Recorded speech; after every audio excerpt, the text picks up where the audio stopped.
I get it. You're going through a battle. You feel lonely. But it's important to understand that there's a difference between loneliness and solitude. Loneliness is a state of being sad, feeling empty, and having no one to go to. Literally. And it's quite possible that you may be in a state of loneliness because maybe you don't have someone to go to in a way that you would like to. But loneliness many times is the first step to solitude. And I'm speaking from my own experience. Going through a breakup, losing someone, being laid off or fired, whatever the case may be, can put you in a state of loneliness.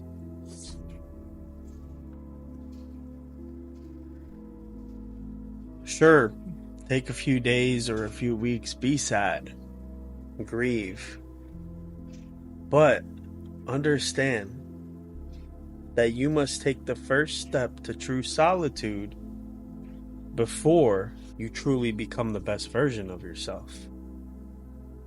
Solitude, on the other hand, is a state of being alone and accepting it and being content with it because you're doing two things. It's a personal discipline, so you're learning to discipline yourself and plan things out, set goals, and get to them.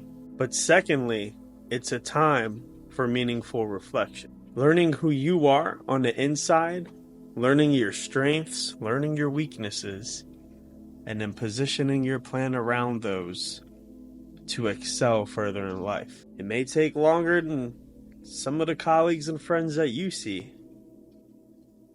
but the fact is, loneliness is a test of discipline. Solitude is a state of being disciplined. It really is tough when you lose folks in your life who you either were close to and maybe they meant the world to you. They were your go-to person. Possibly, they also just left you. So loneliness is tied to emptiness, abandonment, and negativity. And it's okay if you're in that state because something just happened. But if you find yourself in that state a year later, never picked up the pieces, you never reflected on your own life, on yourself, then you got to do something. You got to get up out of it. Let me share you a story about when I felt lonely. In 2020, amongst what was happening in the world, I had to put down my first and only childhood dog. She was a boxer. She meant a lot to me. She was my first puppy. I got her when I was in high school. My mother would bring her to college and surprise me in the dorm room. I remember I used to freak out. Like, Mom, you get me in trouble, this and that. And she was very loyal. She was protective. She was smart as can be. She remembered everything. And the funny thing is, my mom would call her a bully. Or she would say, she's a terrorizer. Polka was her name. And during some of my toughest times, when my mother was in the hospital 3 times, one of the times with her second recurrent cancer, I felt lonely. Right? I did have friends who were there to support me, but I chose not to really speak with them because I didn't feel that some of the conversations we would have would be as genuine because they couldn't relate. But when I came home and my mother was in the hospital, I was waiting to go back and pick her up, Polka was there. And she knew something was up. And she was able to somehow, some way, cheer me up. Then my mom came home and we were back. My mom was doing good. Dog was right there. Took her on her daily walks multiple times a day. She played with her friends. She loved people. And she was just what you would want as your first dog. And just being there. She was there for my mom. I didn't take her when I went to college. She stayed with my mom. And she made sure my mom had protection of the apartment. When we fast forward to 2020, and her condition was inoperable, and her body was shutting down. And I had to take her to the vet with my girlfriend at the time and go in with a mask during quarantine, and I had to put her down. First real traumatic, second traumatic experience that I had like that. And it just put me in this position. It put me in this negative space where I just didn't understand why. Why at that time? Why in such a painful manner? And I saw it in her eyes when we gave her her last bath. I saw it. She was just, you looked at her and you kind of saw that she was thankful that we were giving her one last bath. And then taking her to the vet, and my mom not going because she couldn't. My mom couldn't handle it. And being there for the last breath, it was just traumatizing. But we fast forward to that month after, I felt lonely. And I'll tell you why. Sure, my colleagues at work at that time, I worked for a startup that was actually in the veterinary space. They sent me a gift basket, and I appreciated it. And most of them could relate, because most of them were dog owners. But the immediate people right next to me, outside of my mother, would make statements of, you just gotta move on, but they didn't understand. They didn't understand what Polka meant to not only me, but my mother. And all the little obstacles that we went through indirectly together. And her being there as a support animal, not an emotional support, like an actual emotional support animal, but her being there, reading energy, brightening up your day, it makes a difference. And I want to backtrack just a little bit. So I remember her last days when she was sick and she just couldn't get up. I'd walk in the door and my mom would be like, Polka, look, Poca, look. And I had a bunch of nicknames that she knew it was me. She'd still be wagging her tail, but she just couldn't get up. It's those types of memories that make you realize that you build a true bond. And the fact that the people closest to me just couldn't comprehend it and just shrugged it off as you need to move on. Yeah, that's true. I needed to move on.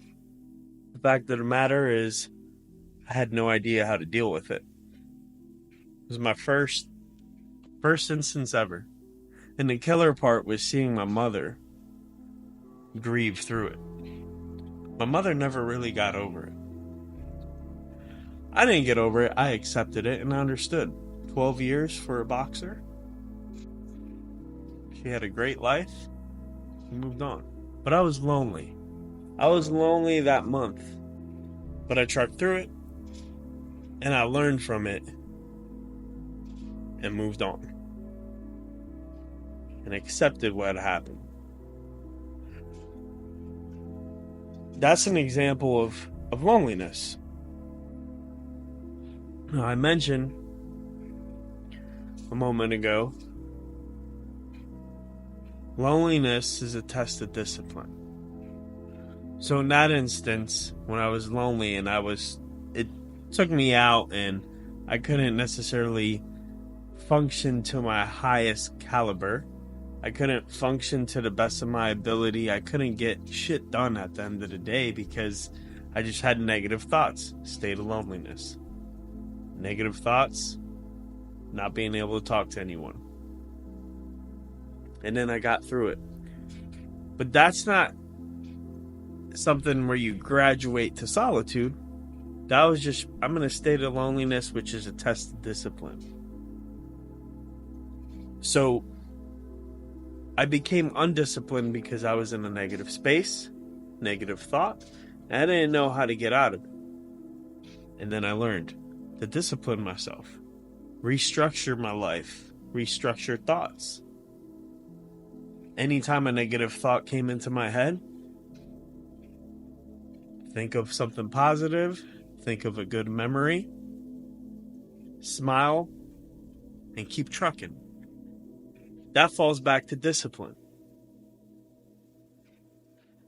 It was a test. I got through it.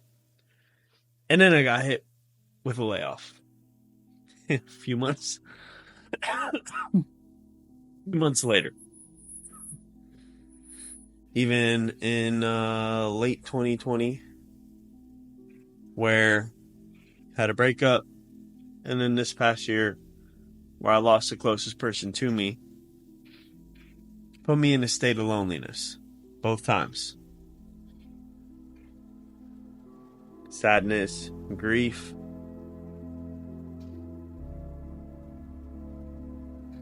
And feeling like I had no one to go to.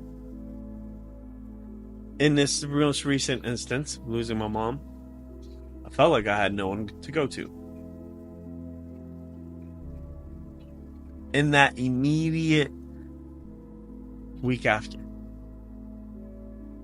The reality is I had a great support system, and I still do, with everything that has happened.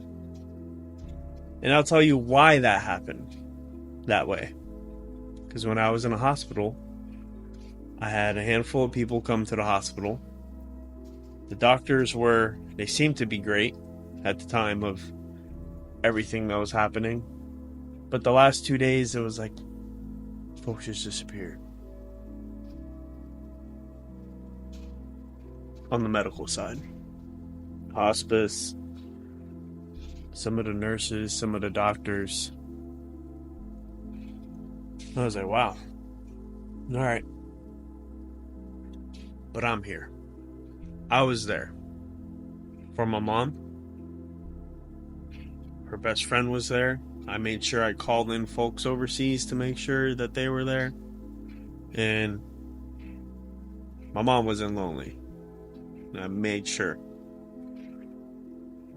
But when she passed, I was lonely. So I was like, doctors don't care about me. Nurses don't. There's a handful. There was 3 or 4 nurses that checked in. My mother's friends, family, and my friends. They were there. But I still felt lonely. I had no idea what to do. Went to the funeral home, made arrangements that same day, and I still felt lonely. And it's because I put myself in the state of sadness, grief, and feeling like I had no one to go to. But it was a test of discipline, and it still is. Am I more disciplined after everything has happened? In certain parts of my life, absolutely. Other parts of my life, I'm still fighting to get disciplined. And it's okay. But I've entered, say right at the cusp of the new year, after the major holidays, I entered into the state of solitude. My discipline was tested. I trekked through it. And I've been in a state of solitude and accepting what has happened and reflecting internally on how I can become the best version of myself in this new life, where I don't have someone, my go-to person, to talk about certain things. There's no parents in my life anymore. I don't have that parently wisdom to go to. Sure, friends, their parents, sure, family that I have who can have similar wisdom. But the fact is, I don't have my parents' wisdom. I do not have my mother's wisdom to tap into, and I never had my father's wisdom to tap into, and honestly, I don't care to. So it's a new life. Loneliness, no one wants to be lonely. Let's be real. Doesn't matter how extroverted or introverted you are. You don't want to be lonely. That's why you have the old cat ladies. These days you got the young cat ladies. That's why you have Grandpa on his porch with his dog. Right? No one likes to be lonely. That's why you have homeboys going to the bars every weekend by themselves. Maybe not even with their crew. Because no one likes to be lonely. It's a matter of discipline. Discipline is the lesson in loneliness. We all will encounter it at some point, if not multiple times in our life. And it is just another test. First degree, second degree, third degree. The degree ranks are unlimited. It's a matter of how you get through it. It's a part of adversity. It's another way of getting another badge of resilience. But loneliness is a test of discipline. How can you get through it? How can you cope through it? Do any of the negative things? Drink, substance abuse, needing to be around people all the time, that's the biggest thing. That is the biggest thing. You should not want to immediately fill a void in with people and unload your baggage on them. Nope. That is not the way to pass the test of loneliness and discipline. Well, look, I'm disciplined. I'm meeting up with people every day. Now, you got to sit down and you need to reflect on how you could become the best version of yourself after your most recent obstacle that put you in a state of loneliness.